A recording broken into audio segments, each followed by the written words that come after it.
오늘 저녁에 우리에게 주시는 하나님의 은혜의 말씀은 에베소서 1장 20절에서 23절의 말씀입니다. 에베소서 1장 20절에서 23절의 말씀 다 같이 합독하도록 하겠습니다.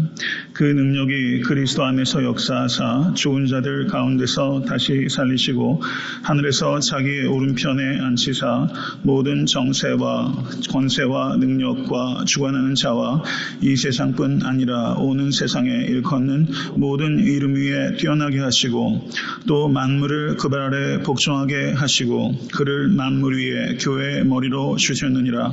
교회는 그의 몸이니 만물 안에서 만물을 충만케 하시는 자의 충만이니라. 아멘. 사도 바울께서는 1장 1절과 2절에서 인사말을 마치시자마자 3절에서부터 14절까지 성삼위일체 하나님께서 하신 일을 praise 찬양했고 그리고 15절에서 19절까지는 성삼위일체 하나님께 prayer 기도했습니다. 그리고 20절에서부터 23절까지는 성경 원어 문법적으로는 그 부가적인 부분이라고 할 수 있어요. 부가적인 부분입니다. 제가 이렇게 말씀을 드리는 이유는 20절의 그 말씀은 그 능력이라고 시작하고 있습니다. 사실은 이것이 관계대명사 절입니다. 그래서 이 선행사가 19절에 나오는 능력입니다. 그러므로 20절에서부터 22절까지는 하나님의 지극히 크신 능력이 무엇인지를 설명하는 부가적인 부분이다라고 볼 수가 있고 23절은 또 역시 관계대명사로 시작하고 있습니다. 그래서 23절의 선행사는 22절에 나오는 교회입니다. 그래서 23절은 교회를 설명하고 있는 부가적인 부분이다. 이렇게 볼 수 있는 것입니다. 그렇지만 문법적으로는 관계대명사 절이 두 차례에 걸쳐서 연결되면서 부가적인 부분이지만 신학적으로는 부가적인 중요성을 가지고 있는 것이 아니라 매우 핵심적인 중요성을 가지고 있는 말씀이 오늘 본문의 내용입니다. 하나님께서는 능력의 하나님이십니다. 믿으십니까? 하나님의 능력은 하나님의 창조 가운데 나타났고 인간의 역사 가운데 나타났고 그리고 성경 안에 나타나고 있습니다. 그리고 하나님의 능력이 지극히 크신 하나님의 능력이 가장 분명하게 나타난 것은 우리 주 예수 그리스도 안에서 나타난 것입니다. 그래서 20절에 그 능력이 그리스도 안에서 역사하였다라고 말하고 있습니다. 그리고 그리스도 안에서 역사했던 그 능력이 그리스도인인 우리들 안에서 역사하고 있습니다. 그리고 사도 바울께서는 그리스도 안에 나타난 하나님의 능력을 여러 가지로 설명하고 있는데 무엇보다도 부활, 하나님께서 예수를 죽은 자들 가운데서 다시 일으키셨습니다. 그리고 하늘에서 자기의 오른편에 앉히사 승천하셨고 모든 정사와 권세와 능력과 주관하는 자와 이 세상뿐 아니라 오는 세상에 일컫는 모든 이름 위에 뛰어나게 하시고 하나님께서 예수를 높이셔서 모든 것을 다스리도록 통치권을 가지고 계신 것입니다. 그리고 그를 만물 위에 교회의 머리로 주셨습니다. 이 모든 것들이 하나님의 능력을 통해서 이루어진 것입니다. 먼저 부활입니다. 하나님께서는 예수님을 죽은 자들 가운데서 일으키셨습니다. 이것을 믿으십니까? 부활을 믿지 않는 사람들은 부활에 대해서 의심하면서 예수님께서 실제 죽은 것이 아니라 사실은 잠시 혼절을 하였거나 실제는 죽지 않았지만 죽은 것 같이 보일 정도였다. 그런데 그러다가 다시 살아나신 것이다. 이렇게 말하는 사람이 있고 어떤 사람은 예수님의 부활은 육체적인 부활을 가리키는 것이 아니라 예수님의 제자들의 마음속에서만 살아난 것이다 라고 이야기하는 사람들이 있습니다. 그러나 예수님께서는 실제 죽음 가운데서 일어나셨습니다. 부활은 자유주의 신학자들이나 그리고 세상 사람들이 이야기하는 것처럼 교회가 후대에 날조해낸 거짓말이 아니라 이것은 역사적 사실입니다. 교회가 부활을 날조한 것이 아니라 부활이 교회를 만들어내게 된 것입니다. 그렇기 때문에 부활은 사기가 아니라 실제 있었던 역사적 사건이고 그것은 세상 사람들이 믿든 안 믿든 혹은 이 자리에 계신 성도님들 가운데서도 부활을 안 믿는 분이 혹시 아직까지 계실 수 있다고 봅니다. 만약에 안 믿으면서 믿는다라고 이야기하지 마시기를 바랍니다. 그것은 오히려 영적 건강에 도움이 되지 못합니다. 아직까지 부활을 믿지 못하고 계시면 정직하게 이야기를 하시고 이 일을 위해서 기도하시고 또 주변 사람들의 기도가 필요한 줄로 믿습니다. 부활을 믿지 못한 이유가 무엇입니까? 그것은 아마 두 가지로 말할 수 있을 것입니다. 그런 것은 경험할 수 없기 때문이고 내가 이해할 수 없기 때문에 나는 부활을 믿지 못한다. 실증적으로 내가 경험하지 못하면 그리고 이해하지 못하면 그 존재 자체를 부인하는 것입니다. 그러나 우리가 조금만 더 생각을 해보면 내가 알지 못하는 것은 다 존재하지 않는다라는 쪽과 내가 이해하지 못하는 것도 존재할 수 있다라는 쪽과 어느 쪽에 서는 것이 더 지성적이고 객관적인 태도로 생각됩니까? 내가 알지 못하고 경험하지 못하는 세계라 할지라도 그것은 분명히 존재할 수 있다는 가능성을 열어두시는 겸손함을 갖는 여러분과 제가 될 수 있게 간절히 바랍니다. 부활을 반대하는 사람들은 부활이 이성적이지 못하다고 이야기하는 것입니다. 그런데 기독교인들은 이렇게 말할 수 있어야 됩니다. 실제 부활을 부인하는 사람들은 자신의 이성을 가지고 깊이 생각한 결과 부활이 불가능하다라는 결론에 도달한 것이 아니라 부활은 불가능하다라고 단정짓고 한 번도 이성을 사용해 본 적이 없이 부활을 부인하는 경우가 거의 대부분입니다. 저는 진정한 지성인의 태도라면 부활에 대해서 무조건적으로 회의할 것이 아니라 부활에 대해서 회의하는 그 생각 자체에 대해서 생각하는 것이 지성인의 태도라고 생각이 됩니다. 모쪼록 이 자리에서 아직도 부활을 믿지 않고 계시는 성도님들이 계시다면 아니면 주변의 분들 가운데 지인들 가운데 부활을 믿지 못하고 계신 분들이 계시다면 편견 없이 성경을 한번 읽어보도록 권면하실 수 있게 되기를 바랍니다. 성경에 나오는 부활의 이야기들 깊이 상고해 보시도록 요청해 보시기를 바랍니다. 성경에는 부활의 주님을 만났다고 밖에는 설명할 수 없는 사람들의 이야기가 기록되어 있습니다. 적어도 성경을 편견 없이 읽게 되면 부활을 무턱대고 불가능하다고 말하기는 매우 어려워질 것입니다. 사랑하는 성도 여러분, 예수님께서는 부활하셨습니다. 이것은 역사적 사실입니다.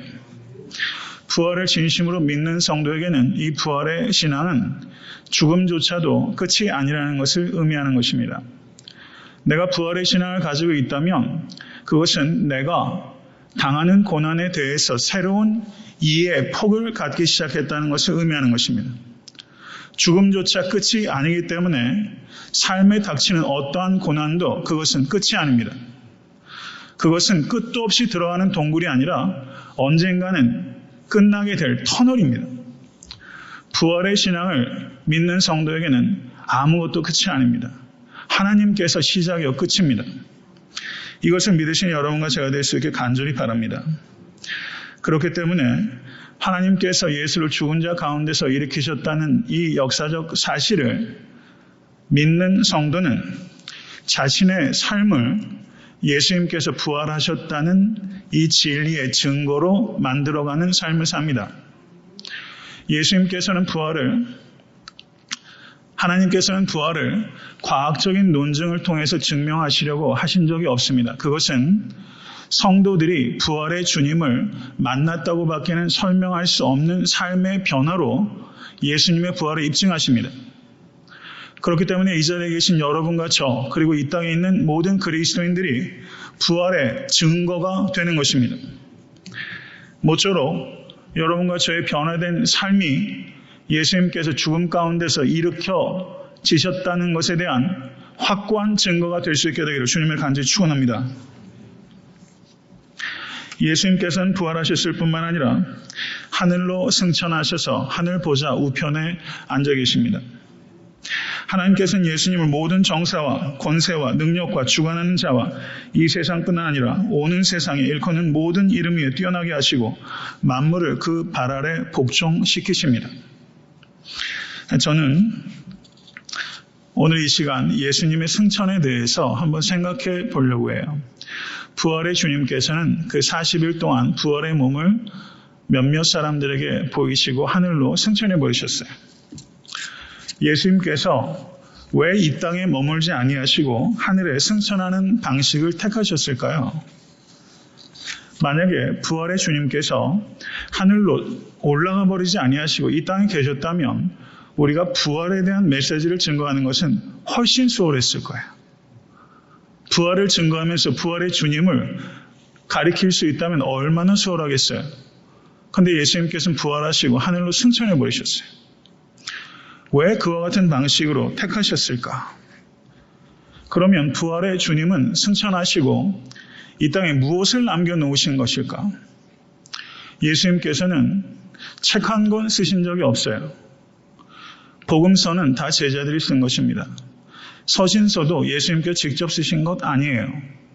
제자들이, 사도들이 쓴 것입니다. 예수님께서는 집도 남기신 바가 없어요.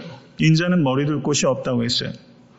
우리는 존 웨슬레의 집을 가서 거기 방문할 수 있지만 예수님의 집을 방문할 수 없어요. 예수님의 집은 어딘지 몰라요. 예수님 집 한 채 남기지 않으셨습니다. 예수님은 시신도 남기지 않았어요. 세상 종교 창시자들, 심지어 레닌도 그리고 김일성도 시신을 남기고 있죠. 그런데 예수님께서는 사람들이 순례할 수 있는 시신도 남기지 않았어요. 그렇다고 거창한 왕조를 세우지도 않았어요. 예수님께서는 그냥 승천해 버리셨어요. 예수님께서 이 땅에 무엇을 남기셨습니까? 사람을 남기셨어요. 그 사람들을 교회라고 하는 것입니다. 예수님께서는 하늘로 승천해 버리시고 이 땅에 불과 몇 명 안 되는 사람들을 남기셨고 그것을 교회가 된 것입니다. 예수님의 명예와 그리고 하나님 나라의 영광을 교회에 완전히 거르신 것입니다. 예수님께서는 승천하심으로 교회가 예수님의 몸이 되라고 교회에게 사명을 주셨습니다. 이것에 대해서 사도 바울께서는 23절에 교회는 그의 몸이니라고 말씀했습니다. 교회를 가리키는 은유가 성경에 여러 가지가 나옵니다.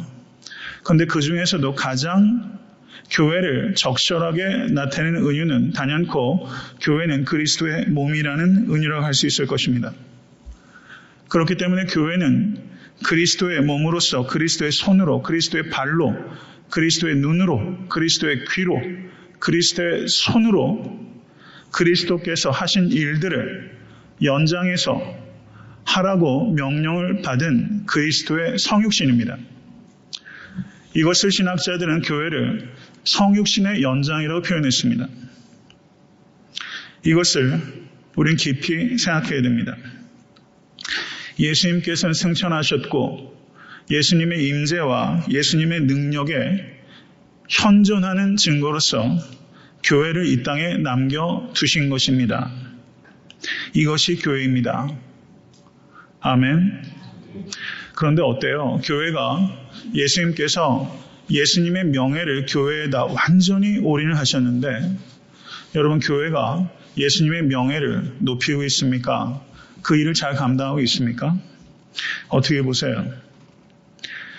현대 기독교는 이 일을 잘 감당하고 있습니까? 아니, 애타한테 섬기는 교회는 이 일을 잘 감당하고 있습니까?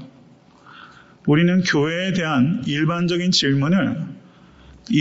질문으로 멈출 것이 아니라 우리 교회는 어떻게 하고 있는가 하는 문제로 전환을 할 때 이것이 우리가 실천적인 우리의 대안을 찾을 수 있게 되는 것입니다. 하나님께서는 예수님을 교회의 머리로 주셨습니다. 그리고 교회는 그리스도의 몸입니다. 이것은 교회에는 다른 머리가 존재할 수 없다는 것을 의미하는 것입니다. 교회의 머리는 목사도 아니고 어떠한 사람도 아니라 오직 예수 그리스도께서 교회의 머리이십니다. 여러분 어때요? 이 머리에서 명령하는 대로 몸이 다 반응을 해요. 그런데 머리와 상관없이 몸이 움직이게 되면 그것을 뭐라고 하죠? 발작한다고 그래요. 발작. 현대 교회에서 머리가 시키는 대로 움직이지 않고 제멋대로 움직이는 발작 증세가 현대 기독교 가운데 많이 있는 것입니다. 그래서 교회의 이 발작 증세를 보고서 많은 사람들이 교회를 떠나고 교회를 혐오합니다. 그래서 교회를 떠난 많은 사람들이 그리스도만 만나고 싶지 그리스도인들을 만나고 싶지 않다고 말하는 실정에 놓이게 된 것입니다. 그리스도는 만나고 싶은데 그리스도인들은 피하고 싶다고 말하는 사람들이 주변에 굉장히 많아요. 아마 이 자리에 계신 성도님들께서도 이 말의 의미를 경험적으로 잘 알고 계실 것이라고 생각이 됩니다. 퓰리처상을 수상했던 애니 딜라드라는 사람이 그리스도는 만나고 싶은데 그리스도인은 피하고 싶다라는 자신의 감정을 이렇게 표현했습니다. 예수여, 우리를 구하소서. 당신을 따른다는 사람들로부터. 여러분 이 말 어떻게 생각하세요? 그리스도를 그리스도인들로부터 분리하고 싶다는 뜻입니다. 그리스도인들이 그리스도께로 나아가는데 큰 장애가 되고 있다는 것을 가리키는 것입니다. 성도 여러분, 교회는 분명히 실망스러운 모습을 많이 가지고 있는 것이 사실입니다. 우리가 원인에 대해서 진단을 바르게 내리지 못하면 그 뒤에 치유책을 찾을 수가 없습니다. 현대 기독교의 여러 가지 이 산적해 있는 문제들에 대해서 우리는 아플 만큼 정확하게 현실을 직시해야 될 필요가 있습니다. 교회는 매우 실망스럽게 합니다. 아마 여러분들도 교회로부터, 특별히 목회자로부터 굉장히 많은 실망을 가지고 왔을 것이 생각이 되고 저 역시도 그런 실망감을 가지고 오래 살았던 사람입니다. 그러면 우리가 교회에 대해서 어떠한 이해를 가지고 있어야 되는가? 현대 기독교가 매우 실망스러운 것이 분명하지만 우리가 교회에 대해서 실망만 하고 있을 것인가?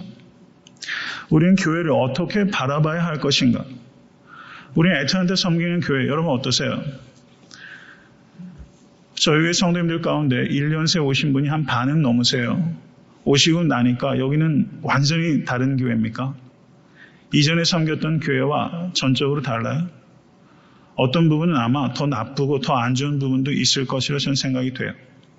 교회 구성원들이 월등히 차이가 있습니까? 이전에 교회에서 같이 신앙생활을 했던 사람들과 여기는 완전히 다른 사람들이 있나요? 혹시 더 고약하지 않습니까? 애타한테 섬기는 교회에 오셨어도 저는 많은 것들 실망하고 계시려 생각이 돼요. 여기는 유토피아가 아닙니다. 제가 지난주에 말씀드렸던 것처럼 제가 개척한 지 5년이 됐지만 저는 성경적인 교회의 모습과 애타한테 섬기는 교회의 모습과는 아직은 너무나 동떨어져 있어요. 전 그렇게 봅니다. 그러면 우리가 교회를 그리고 우리가 지금 섬기고 있는 애타한테 섬기는 교회를 어떻게 바라보아야 할 것인가? 그것은 하나님께서 교회를 바라보시는 그 눈으로 교회를 바라보고 하나님께서 애타한테 섬기는 교회를 바라보는 그 눈으로 우리의 교회를 바라봐야 하는 것입니다. 하나님께서는 교회 때문에 고통당하고 계십니다. 내가 교회 때문에 고통당하는 것보다 훨씬 많이 하나님께서는 고통당하고 계세요. 그렇지만 하나님께서는 이 교회를 너무나 사랑하십니다.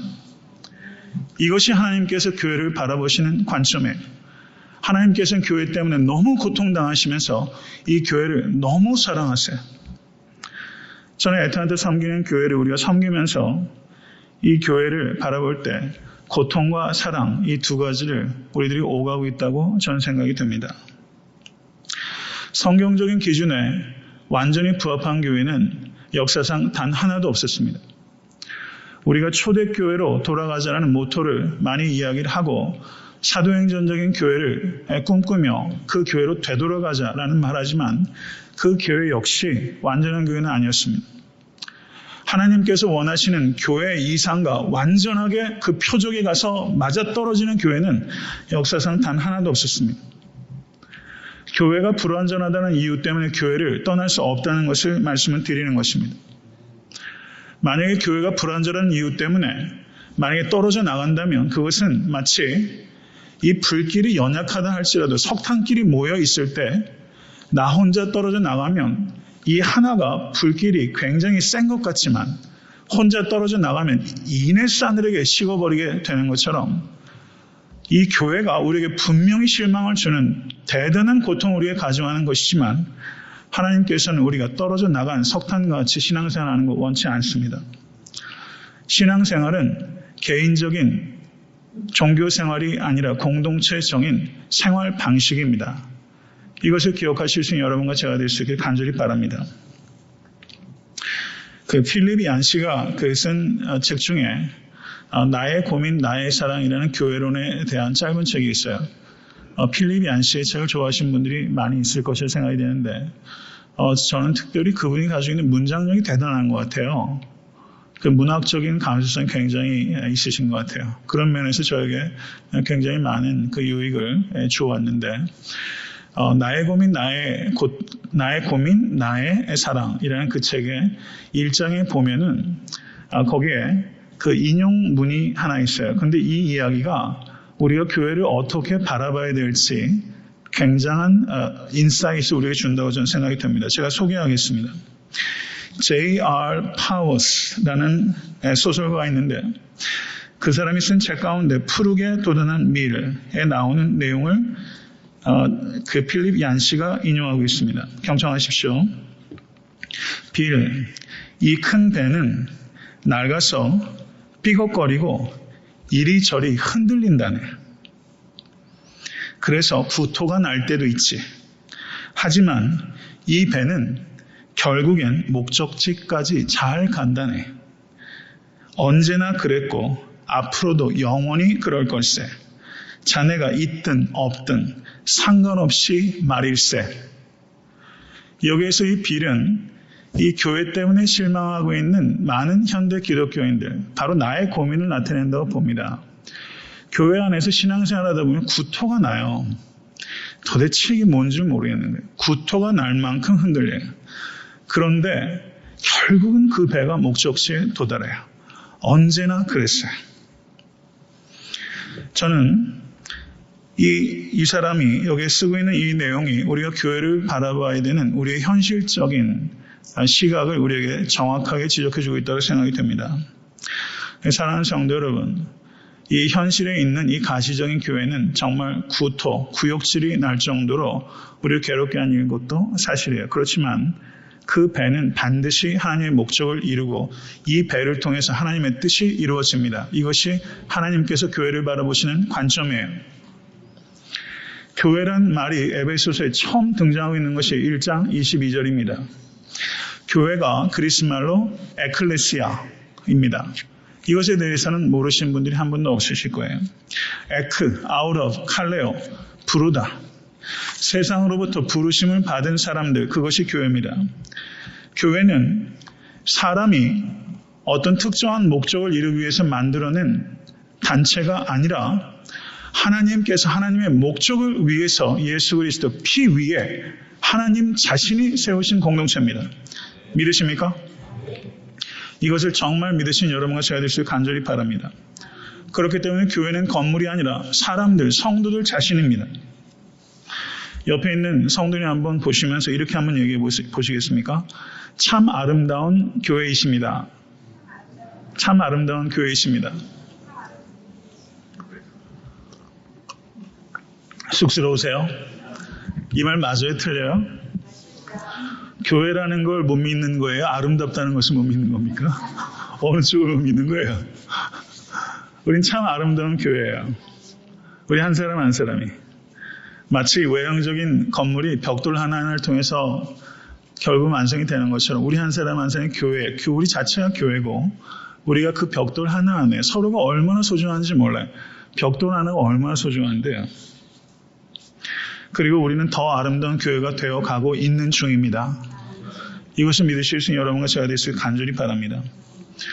교회를 은유하는 많은 은유 가운데 그리스도의 몸에 비유하는데요. 몸이라는 것은 이게 가만히 보세요. 이게 어디까지가 손이고 어디까지가 팔뚝이고 이 연결되는 데가 사실상은 그렇죠. 결국은 몸이라는 것은 하나예요. 그리스도의 몸이라는 은유는 우리는 결국 하나다라는 것을 이야기하는 것이고, 제가 늘 강조하는 것처럼 성경이 항상 그러한 것처럼 교회는 유니티, 하나됨이 있습니다. 이것이 그리스도의 몸이 전달하는 첫 번째 메시지예요. 그래서 고린도전서 12장 3절에 우리가 유대인이나 헬라인이나 종이나 자유자나 다 한 성령으로 세례를 받아 한 몸이 되었고 또 한 성령을 마시게 하셨느니라. 이게 교회의 영광입니다. 유대인이나 헬라인이나 인종적 차별이 없고 종이나 자유자나 사회적 차별이 없는 공동체. 갈라디아서 3장 28절은 여기서 한 걸음 더 나갑니다. 유대인이나 헬라인이나 종이나 자주자나 남자나 여자 없이 다 그리스도 예수 안에서 하나이니라. 성적 차별까지도 없는 공동체. 그 시대상과는 전혀 동떨어진 하나님의 진리, 하나님께서 이 세상에 이런 사회도 있다는 것을 하나님께서 자랑스럽게 내놓은 그 사회. 이 세상 어느 곳에서도 차별이 없는 공동체가 없어요. 아무리 민주주의가 발달이 돼도 어떻습니까? 현대사회에 얼마나 많은 차별이 있는지 몰라요. 차별이 없는 대한사회로서 하나님께서 교회를 세상의 회심의 역작으로 하나님께서 내놓으셨어요. 이게 에클레시아입니다. 교회 안은 그렇기 때문에 줄서기도 없고 줄 긋기도 없어요. 세상 사람들은 얼마나 줄 많이 서는지 몰라요. 줄 서야 되잖아요. 군대에서도 줄이고 세상 일도 줄이에요. 근데 교회 안에는 줄서기 없어요. 줄 긋기도 없어요. 우리 안에는 단 한 가지만 있어요. 예수 안에 있는가 아닌가. 우리는 예수 안에 있다라는 것 하나로 완전히 하나인 이퀄한 공동체예요. 우린 역할만 다를 뿐이지 지위가 다른 게 아니에요. 우린 한 몸입니다. 사탄은 그런데 이 교회, 이 영광, 예수 그리스도 안에서 완전한 하나 된 이 대한사회, 이 대한사회를 사탄은 깨려고 혈안이 되어 있어요. 교회 안에 차별이 있습니까? 없습니까? 실제 있어요? 없어요? 차별 있어요? 없어요? 차별 있어요. 차별이 있어요. 애타한테 섬기는 교회 안에도 차별이 있습니까? 없습니까? 이거는 한번 깊이 한번 생각해 보세요. 차별이 없어야 돼요. 세상에서 있던 것 그대로 교회 안에 다 들어와서 사람 줄 세우고 그 사람의 소유나 지위나 배경이나 교양이나 아니면 여러 가지 세상적인 것들, 그 배설물같이 사도 바울께서 여겼던 그 배설물들이 교회에서 얼마나 파는치는지 몰라요. 대한사회로 예수께서 예수 그리스도의 피 위에 세워진 이 교회가 하나님의 그 회심의 역작이 오히려 하나님의 영광을 높이지 못하고 하나님의 영광을 바닥에 떨어뜨리는 이런 일들을 교회에서 우리는 보면서 실망하고 있습니다. 사탄은 분열의 영입니다. 사탄은 거짓의 영입니다. 교회 안에서 분열을 조장하는 모든 배후에는 사탄이 있다고 말할 수 있습니다. 이것을 우리가 항상 생각해야 됩니다. 목회자도, 교회 리더들도, 평신도도, 그 누구도 이 분열을 일으킬 때는 그 배후에 사탄의 영이 있다는 것을 우리는 분별해야 되는 것입니다. 그렇기 때문에 교회가 하나 되는 것을 지키는 것은 제가 누누이 강조하지만 제일 지키기 어려운 게 하나됨이에요. 이거 굉장히 어려워요. 하나됨은 구호로 지켜지지 않아요. 제가 설교 몇 번 한다고 지켜지지 않아요. 하나됨을 지키기 위해서는 지혜도 필요하고 희생도 필요하고 단호함도 필요하고요. 하나됨을 지키는 것은 참 어려워요. 그런데 하나됨은 반드시 지켜야 하는 것입니다. 그렇기 때문에 하나됨을 위해서 기도하는 성도 되실 수 있게 주님을 간절히 축원합니다. 기도하지 않고는 이것은 영적 전쟁이기 때문에 하나됨을 지킬 수 없습니다. 저도 이 일을 위해서 기도하지 않으면 그냥 인간적인 생각을 하게 되는 거예요. 그러면 오히려 문제를 해결하려고 하다 어지러워져요. 하나됨을 위해서 예수께서 기도하셨습니다. 우리와 같이 저희도 하나가 되게 하옵소서. 이것이 예수님의 기도예요. 저는 애타한테 섬기는 교회가 성부, 성자, 성령께서 하나이신 그 연합을 반영하는 공동체가 될 수 있게 되길 주님을 간절히 축원합니다. 월드컵이 하게 되면 이제 붉은 악마들 옷 입고서 대단 야단 법석이에요. 굉장한 하나됨 같아요. 붉은 악마들 연합이 있죠. 교회 연합, 세상에 있는 연합들이 있잖아요. 동호회, 아니면 동창회, 향후회, 해병대이신 분들은 대단하시더라고요. 미국에 와서도 뭐 기수 되게 따지시고, 그런 세상에 있는 많은 기관과 단체들이 하나라고 얘기를 하는데 교회의 하나됨이 과연 그런 하나됨만큼이라도 되고 있는지, 이것에 대해서 우린 깊이 생각하실 수 있게 간절히 바랍니다.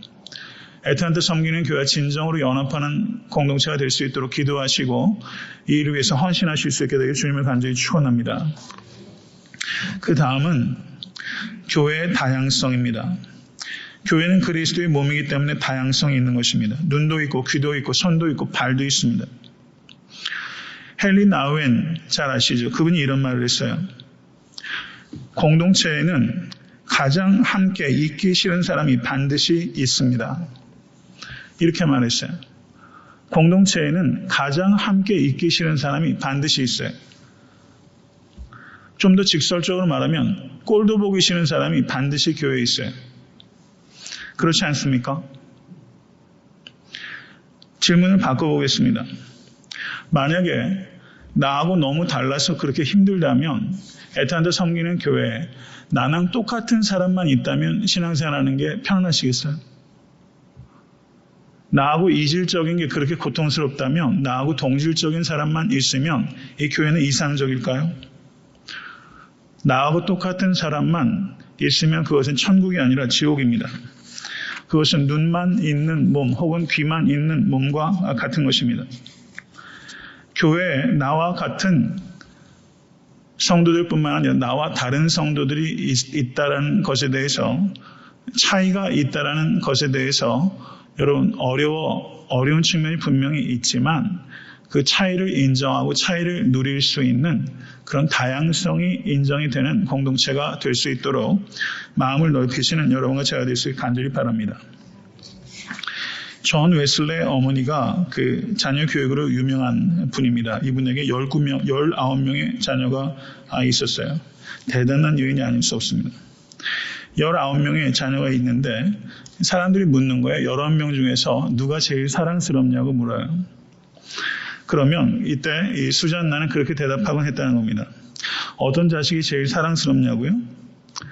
어떤 자식이 병이 들면 그 자식이 병이 나을 때까지는 병든 자식이 제일 사랑스럽습니다. 어떤 자식이 집을 떠나 있으면 집 떠난 자식이 돌아올 때까지는 집 떠난 자식이 제일 사랑스럽습니다. 이 수잔나의 대답은 이 자식은 이래서 사랑스럽고 저 자식은 저래서 사랑스럽다고 대답하는 것이죠. 사랑하는 성도 여러분, 우리는 하나님의 은혜로 용서함 받은 죄인들입니다. 맞습니까? 저를 따라 하십시오. 우리는 용서받은 찌질이들이다. 맞죠? 우린 용서받은 찌질이들이에요. 우린 다 용서받았어요. 용서받지 않고 이 자리에 있는 사람 한 사람도 없잖아요. 나는 내 행위로 구원받은 것처럼 할 수 없어요. 우린 예수 그리스도의 피 때문에 구원받은 사람이에요. 예수 그리스도가 아니면 이 자리에 있을 수 없어요. 이것을 항상 기억하실 때 다양성을 인정할 수 있게 되는 것입니다. 교회가 은혜의 공동체, 은혜의 성소가 될 수 있도록 하시기를 바랍니다. 교회 안에는 이런 사람 저런 사람 다 와야 돼요. 온전한 사람만 오는 경우가 어디 있습니까?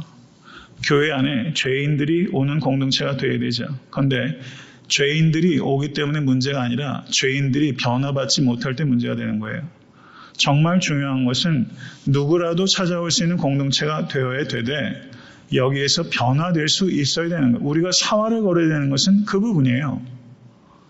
사랑하는 성도 여러분, 누구는 오면 안 돼. 라고 말하는 것은 그것은 영적 오만이고 영적 무지예요. 그렇게 얘기할 수 있는 사람 한 사람도 없습니다. 많은 새로운 성도님들이 교회에 오세요. 그러면 저희 교회에서 신앙생활 하시기 전에 밖에서도 이런저런 인간관계에 얽혀서 직접적이든 간접적이든 사람에 대한 전 이해가 있잖아요. 그러다 보면 사람에 대해서 이런저런 품평들을 할 수 있습니다. 저는 그런 거 안 했으면 좋겠어요. 안 했으면 좋겠어요. 우리 교회는 누구라도 찾아올 수 있는 교회여야 됩니다. 누구라도 예수 그리스도의 은혜로 변화받는 공동체가 되어야 됩니다. 진정한 변화의 시작은 다른 사람의 변화로부터 시작되는 것이 아니라 내가 변할 때 시작되는 거예요. 가르쳐서 변화되지 않아요. 은혜 받아야 변화돼요. 이것을 항상 기억하실 수 있는 여러분과 제가 될 수 있게 간절히 축원합니다. 에베소 교회는 대부분의 사람들은 이방인 그리스도인들이었고 그 중에 소수가 유대인 그리스도인들이었습니다. 그리고 이방인 그리스도인들 가운데는 아마도 상당수가 노예 출신들이었을 거예요. 그렇지만 그 중에는 돈 꽤나 있다라는 부자들도 간혹 있고 그리고 사회적으로 지체가 높은 귀족들도 있었을 것입니다. 그리고 과거나 지금이나 영적으로 이렇게 overly spiritualized 되는 성향이 강한 사람들은 주로 남자보다는 여자가 더 영적이에요. 그런 경향성들이 많아요. 아마 그래서 꽤나 영적인 여인들이 아마 이 교회에 있었을 것이다. 이렇게 보여져요. 그리고 유대교회에서 컨버트한 개종한 유대인들도 있었을 것이고 간혹 가다는 바리새인들도 있었을 거예요. 전직 바리새인들. 이것이 교회예요. 이것이 교회의 다양성입니다.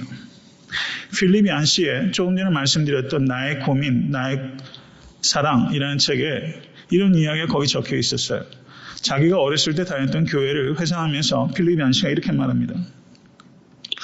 내가 어렸을 때 다녔던 교회는 늘 뒤에서 잠들어 누워있던 술주정뱅이가 있었고 햇볕 좋은 날이면 어김없이 깜빡깜빡 졸던 아줌마도 있었고 이런 분은 지금 우리 교회도 많이 계십니다.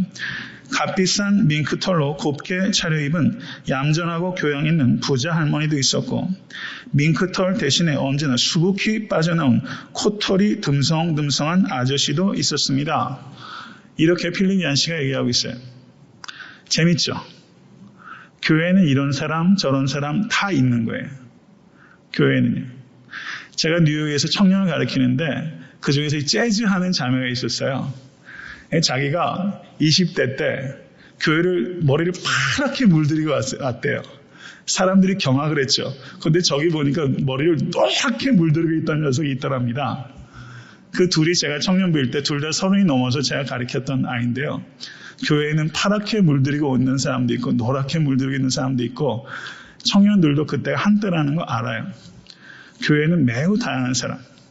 그러면서 굉장히 엄숙하게 옷차림을 하고 있는 사람도 있고 제가 미국 교회 잠깐 3년 동안 그 유학생활할 때 거기에 보면 80이 넘은 그 할아버지가 올겐 앞에서 피아노를 치고 있고 그리고 11, 7, 8살쯤 돼 보이는 아이가 이 깻잎 머리처럼 그 또마들어 2대8로 가르마를 쫙 하고서 앞에서 나팔을 불면서 찬양하는 사람도 있었고 그냥 어떻게 보면 굉장히 어울리지 않는 것 같은 다양한 조합들이 교회에 있어서 그냥 미국 교회 다니는데 그냥 그런 풍경이 즐거웠어요. 그냥 찬양을 해도 그냥 비슷한 에이지로 막 일색 뭐 이런 거 아니고요. 모르겠습니다. 제가 조금 그런 쪽을 좀 좋아해서 그런지 몰라도 뭔가 언밸런스인 것 같으면서 교회 안에 있는 그 다채로움 그런 것들이 저한테 굉장히 눈에 띄더라고요. 저는 애타한테 섬기는 교회가 군대같이 안 됐으면 좋겠어요. 교회는 통일적이어야 되지만 획일적이어서는 안 됩니다. 교회의 유쾌한 다양함, 이것이 필립 얀시의 표현이에요. 유쾌한 다양함, 그것이 교회 안에서 누려져야 됩니다. 하나님은 창조의 하나님이세요. 각종 종류대로 하나님께서 온 천하만물을 지으시는 것처럼 쌍둥이조차도 다르게 지으신 하나님. 저는 애타한테 섬기는 교회가 피차 안에 가지고 있는 그런 차이들이 즐겁게 누려지는 그런 공동체가 될 수 있게 되기를 간절히 바랍니다. 한 가지만 더 말씀을 드리고 설교를 맺고자 합니다. 제가 누차 이야기를 하지만 애틀란타 섬기는 교회를 바라보는 우리의 눈은 애틀란타 섬기는 교회의 현재 모습이 아니라 우리가 되고 싶어하는 모습, 그것이 여러분과 저의 소망이에요. 애타한테 섬기는 교회가 어떤 교회가 되고 싶어하는가, 이것을 이해하셔야 됩니다. 걸음마를 배우기 위해서는 영락 없이 엉덩방아를 쪄야지만 걷게 되는 것처럼 애타한테 섬기는 교회가 하나님의 영광을 드러내는 교회가 되기 위해서는 영락 없이 엉덩방아를 찢는 과정을 피할 수 없어요. 지금 우리는 엉덩방아를 찢고 있어요. 목사로서 제 자신이 엉덩방아를 찌면서 목사가 되어가고 있습니다. 엉덩방아를 찢는 일 자체에 대해서 우리가 그걸 회피하려고 하거나 아니면 그것에 대해서 지나치게 실망하는 것은 교만입니다. 얼 파머라는 목사님이 계셨어요. 이야기 하나만 더 드리고 말씀을 맺는데 경청하십시오. 어떻게 이런 글을 쓸 수 있었을까 참 놀랍다는 생각을 했어요. 한 고등학교 관현악단에서 베토벤의 운명 고향곡을 연주했어요. 고등학교 학생들이. 그 연주는 고등학생들이 연주하는 수준을 넘어서지 못했어요. 그래서 어떤 사람들이 이 얼 파머 목사에게 묻습니다. 왜 굳이 고등학생 철부지들에게 운명 고향곡이라는 그 대곡을 연주시킵니까? 라고 물었어요. 그랬더니 이 목사님이 뭐라고 대답했냐면 이 객석에 앉아있는 회중들 가운데서는 베토벤의 그 위대한 운명 교향곡을 이 아이들의 부족한 연주를 통하지 않고서는 접할 수 없는 사람들이 있기 때문입니다. 이렇게 대답했어요. 교회는 마치 고등학생들로 이루어진 관현악단과 같아요. 교회는 하나님의 영광을 연주하는 공동체예요. 그런데 교회 보고 마치 어린아이들에게 왜 이렇게 서툰 아이들에게 운명 교향곡을 연주하도록 하냐고 하는 것처럼, 그런데 그것이 하나님의 계획이셨어요. 그 서툰 아이들의 연주가 아니고서는 그 교향곡을 들을 수 없는 사람이 있는 것처럼 하나님께서는 이 교회가 아니고서는 하나님의 영광의 그 관현악을 들을 수 있는 길이 없기 때문에 하나님께서는 서툰 연주자들과 같은 우리들을 부르셔서 하나님의 영광을 연주하도록 시키는 것입니다. 때때로 이 교회가 구토가 날 만큼 우리를 고통스럽게 하지만 결국은 목적지에 갈 수 있는 배도 교회밖에 없어요.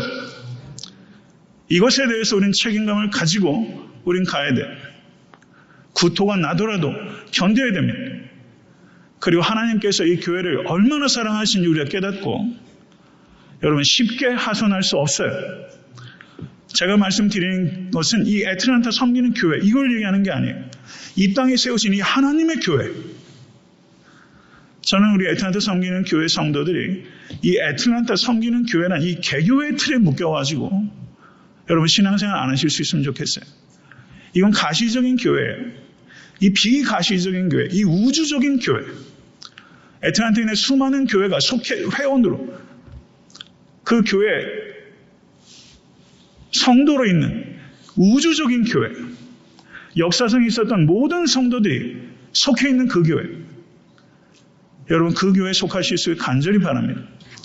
애틀랜타 섬기는 교회 등록 교인이어도 성도 여러분 구원 못 받을 수 있어요.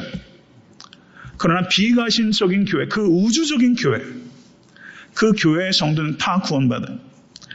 우리 교회가 사명을 다해야 되는 것은 우리 교회 등록 교인들이 다 그 비가시적인 진짜 교회, 그 교회의 성도가 되도록 가르치는 것이고, 그리고 그렇게 되기 위해서 가끔 종종 구토가 날 만큼 고통스러운 일이 교회에 있다 할지라도 교회를 위해서 중보하고 하나 되기 위해서 힘쓰고, 그리고 다채로운 교회 그 바이탈리티, 생명을 잃지 않기 위해서 그 헌신함으로 애틀랜타 섬기는 교회가 모쪼록 서툴지만 하나님의 영광을 연주할 수 있는 그런 관현악단이 될 수 있기를 간절히 바라요. 성도 여러분, 다른 사람 연주가 너무 형편없다고 하지 마시고 내가 어떤 연주를 여기에 더할 것인가에 집중하세요. 교회는 그래야 삽니다. 내가 어떤 연주를 애틀랜타 섬기는 교회에 더할 것인가. 이것을 염두에 두시고 교회를 사랑하십시오. 교회는 아무리 흠결이 많아도 그리스도의 몸입니다. 기도하시겠습니다.